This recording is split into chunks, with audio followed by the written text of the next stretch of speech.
21 атадан келген қарғыс. Отбасылық карма.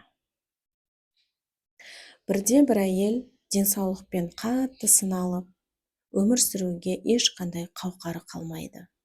Тіпті өмір сүруден үміті үзілген сәттер де аз емес. Күндердің күнінде ізденіс үстінде жүріп, бұл әйел бір маман иесіне жолығады. Сол маман иесіне өзінің өміріндегі болған қиындықтардың барлығын сипаттап айта жөнеледі. Менің денсаулығым мынау, тіпті өлгім келеді, және мен өмір сүруді қаламаймын. Маған өте қиын. Одан қала берсе, қара шаңырақтағы кішкентай інім қу тізесін құшақтап, тозған қара шаңырақта бір өзі өмір сүріп келеді. Біз ағайындар жиналып барсақ, тіпті үйіне кіргізбейді. Теріс қарап, есігін жауып құлтап алады. Сол да менің жүрегіме қатты батады деп жылап қоя береді.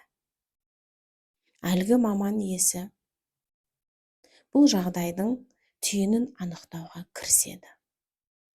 Бұндай көріністің ең бірінші түйінін анықтауымыз керек.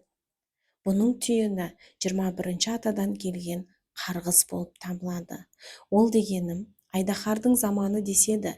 Сіздің атаңыз жаугершілік заманда өз сапарында жолында айдаһар үңгіріне тап болған.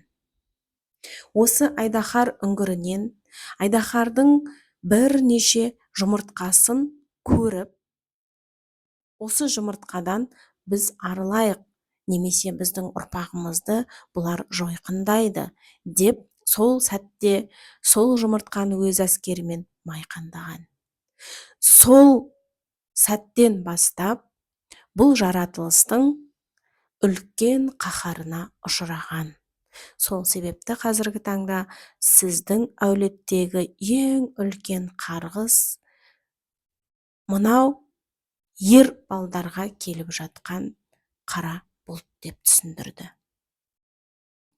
Әлгі әйел жылағаннан етегі жасқа толды. Бұл қарғысты қалай, қашан, қалай шығуға болады? Әлде мүмкін ба, мүмкін емес па деп жылап қоя берді. Маман иесі жұбатуға тырысты. Бұл қарғыстан әлбетте арылуға болады. Оның бірнеше жолдары бар. Ол жолды мен сізге айтатын боламын, және оны бірігіп шешетін боламыз. Дей келе, бұл қарғыстың түйінін анықтап, және маманмен бірлесіп отырып, екеуі түйінді шеше бастайды. Әлгі әйел қарғыстың түйінін шешкен сәттен бастап, өзінің бойындағы жеңілдікті байқап, өмірге деген көзқарасы өзгере бастайды.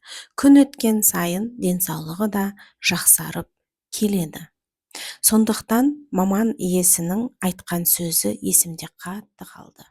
Атадан қарғыс алма, алғыс ал деген қазақта үлкен бір дана сөз құлағымда қалды.